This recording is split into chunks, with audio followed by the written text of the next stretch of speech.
Baik, assalamualaikum warahmatullahi wabarakatuh. Kembali lagi di channel Bung Berani. Apa kabarnya teman-teman sekalian? Semoga teman-teman sekalian dalam keadaan baik-baik saja ya. Nah, di video kali ini saya ingin membahas tentang memelihara ikan mas koki ini bagusnya di bak fiber atau di akuarium, teman-teman. Jadi teman-teman yang baru memelihara ikan mas koki, baik itu yang sudah lama ataupun baru mau pelihara ikan mas koki, silahkan simak video ini. Saya akan jelaskan sesuai dengan pengalaman saya dan juga apa yang saya tahu tentang memelihara ikan mas koki ini, teman-teman. Baik teman-teman, sebelum kita lanjut, mohon dukungannya ya pada channel Bung Berani dengan cara subscribe, like, komen, serta share videonya agar channel Bung Berani makin berkembang dan terus menginspirasi teman-teman sekalian. Ambil sisi positif dari video ini, sisi negatifnya silahkan dibuang. Baik teman-teman, kita lanjutkan membahas tentang pelihara ikan mas koki ini, baiknya di bak fiber atau di akuarium. Jadi teman-teman, kita bahas kelebihan dari bak fiber, kemudian kekurangannya, dan juga kita bahas kelebihan dari akuarium dan kekurangannya, teman-teman. Jadi menurut saya pribadi, kalau bak fiber itu dari segi volume air, kelebihannya salah satunya adalah dari segi volume air. Volume air itu ya biasanya kalau kita beli bak fiber itu di atas 1 meter, teman-teman ya, 1,5 meter, lebarnya 1 meter, tingginya misalnya 1 meter. Nah, di bak fiber biasanya ada filter belakang, ada juga filter samping. Nah, bak fiber itu ya biasanya ya karena volume airnya banyak, jadi dia bisa ditaruh di luar ruangan, biasanya taruh luar ruangan, di teras maupun di halaman rumah. Nah, itu salah satunya, teman-teman ya. Jadi volume airnya banyak, lebih dari 500 liter, jadi sangat cocok sekali untuk proses grooming ikan mas koki. Kemudian kelebihan yang kedua yaitu bak fiber itu, teman-teman, dia tahan cuaca, teman-teman ya. Kalau menurut saya ya, fiber itu agak seperti plastik ya, dia ditaruh di luar rumah, kena hujan, kena panas, dia nggak apa-apa. Nah, itu kelebihan yang kedua, jadi dia nggak gampang rusak. Tapi perlu kita rawat juga, teman-teman ya, kita bersihkan kalau seandainya misalnya kena hujan ya, kena percikan pasir di dindingnya, kita bersihkan. Nah, tapi biasanya kalau yang menggunakan bak fiber pasti bawahnya itu di semen ya, di plaster, supaya tidak ada pasir ataupun kotoran yang terkena di dinding bak fibernya. Kemudian menurut teman-teman saya yang pelihara ikan mas koki itu di bak fiber, mereka itu bilang kalau misalnya bak fiber itu suhu air itu stabil, teman-teman. Stabil, beda dengan akuarium ya. Akuarium ini kalau misalnya kondisinya panas ya ikut panas, seperti itu.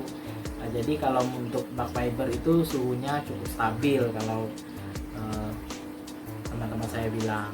Nah, itu kelebihannya, teman-teman ya. Kekurangannya dari bak fiber menurut saya ya, kalau menurut saya pribadi, estetika keindahannya kurang, teman-teman, karena ya bagian kacanya biasanya yang depan aja, teman-teman. Yang depannya jarang. Bak fiber itu kiri dan kanannya, kecuali yang mungkin yang pesan seperti itu, teman-teman ya, kiri kanan dan depannya ada kaca, itu estetikanya kurang kalau menurut saya.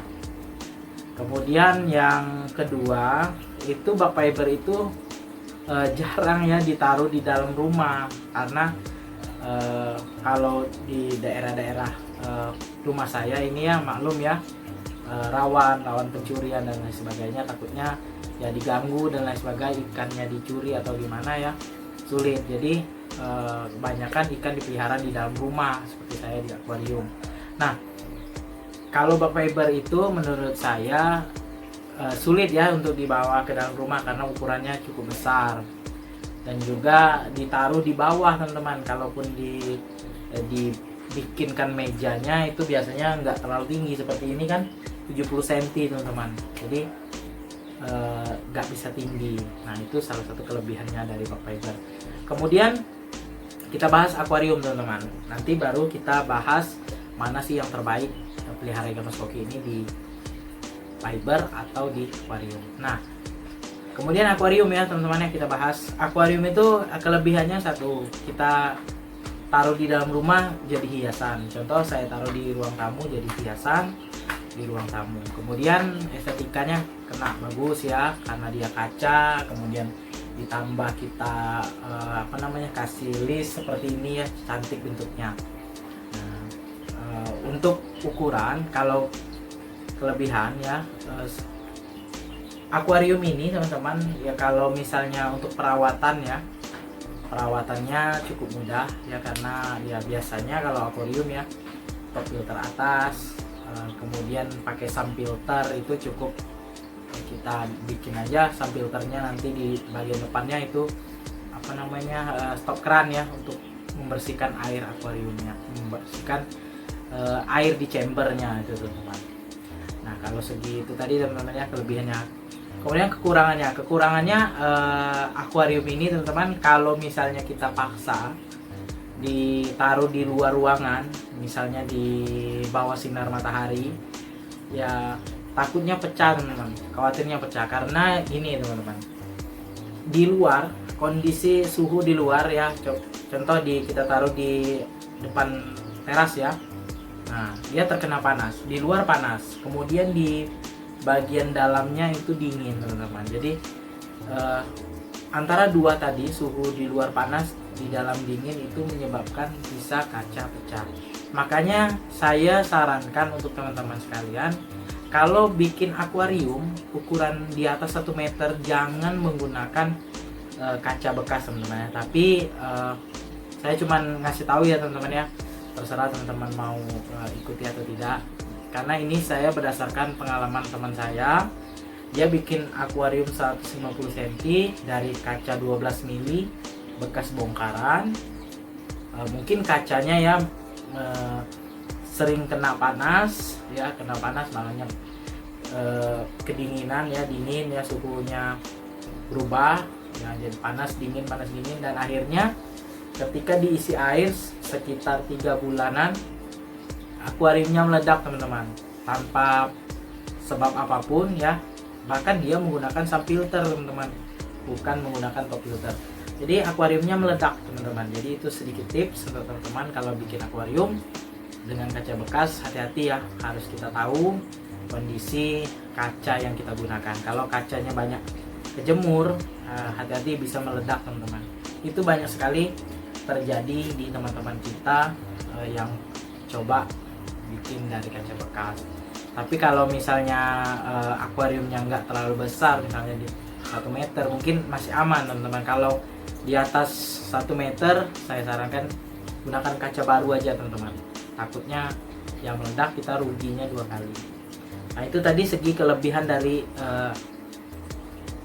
pelihara ikan mas koki itu di akuarium ya. Karena segi estetikanya kena, keindahannya kena, itu perawatannya juga mudah. Kemudian kekurangannya teman-teman, akuarium ini kita nggak bisa bikin ya cukup besar ya. Kalau kita bikin besar, misalnya 2 meter lebih ya, 2 meter 50 atau 3 meter, lebarnya 70 cm misalnya ya, itu biasanya menggunakan kaca yang laminate ya, tempered dan lain sebagainya, kaca yang kekuatannya lebih, dan harganya cukup mahal teman-teman.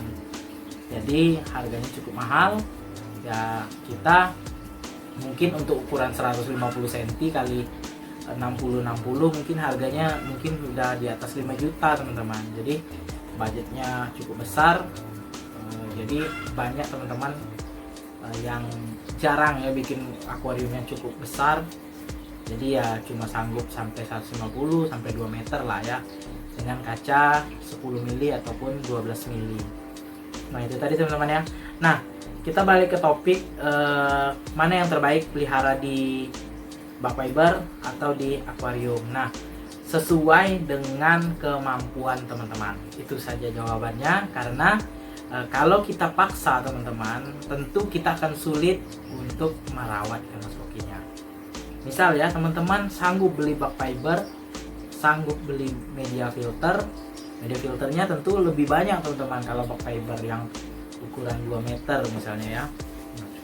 sanggup beli fiber, kemudian media filternya, tapi teman-teman tidak sanggup merawatnya karena ya ikannya mungkin ya nggak 1-2 ekor ya, 5 ekor sampai 15 ekor ya di dalam tank tersebut, dalam bak fiber tersebut.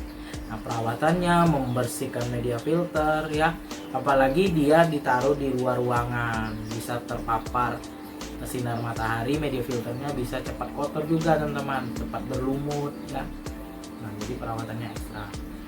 Kemudian kalau misalnya kita punya budget lebih ya nggak apa-apa ya, kita pakai bak fiber ya. Kemudian kalau misalnya budget kita ya cuma mungkin di bawah 2 juta ya, kita pengen pelihara ikan mas koki tapi mudah perawatan ya, kita pelihara di tank akuarium teman-teman. Misalnya ya kita bikin tank 1 meter, lebar 50, tinggi 50, pakai filternya boleh top filter kaca ataupun menggunakan sub filter lebih bagus ya. Sub filter misalnya sub filternya 1 meter juga, nah lebih bagus. Nah, jadi kita sesuaikan budget kita. Untuk hobi ikan mas koki ini teman-teman, kita nggak dipaksa ya, oh kita harus beli lampu ini, misalnya harus beli akuarium seukuran ini baru bagus ikannya. Itu sesuai dengan keuangan kita. Kalau kita mampunya beli akuarium 1 meter ya 1 meter aja teman-teman, nggak harus kita beli yang besar-besar ya, yang 150, 120, 130 sampai 2 meter ya.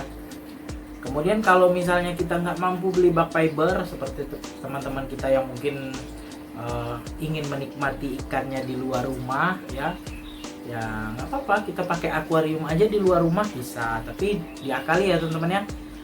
Bisa di atasnya dikasih pelindung atau teduhan ya, supaya tidak langsung terpapar oleh sinar matahari. Nah, saya pernah juga buat akuarium di luar rumah ya, cuma terkendala karena terkena hujan ya, takutnya nanti ada konsleting di bagian kelistrikan akuarium saya, jadi saya putuskan saya kembalikan ke dalam rumah akuariumnya. Nah, itu tadi teman-teman ya.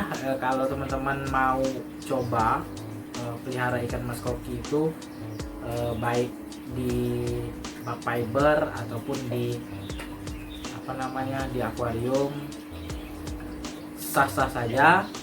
Tinggal teman-teman tentukan budgetnya ya. Kalau misalnya bak fiber ya teman-teman, kalau saya hitung ya, teman-teman harus menyediakan uang sekitar 6-8 juta teman-teman. Kalau misalnya kita menggunakan akuarium ya mungkin kalau budgetnya sekitar yang 6-8 juta tadi, teman-teman bisa pakai akuarium yang 2 meter ya, bisa pakai sub filter, media filternya udah lengkap, tinggal ikan-ikannya ya mungkin yang beli dari yang kecil ya, dari kecil kita pelihara sampai besar bisa.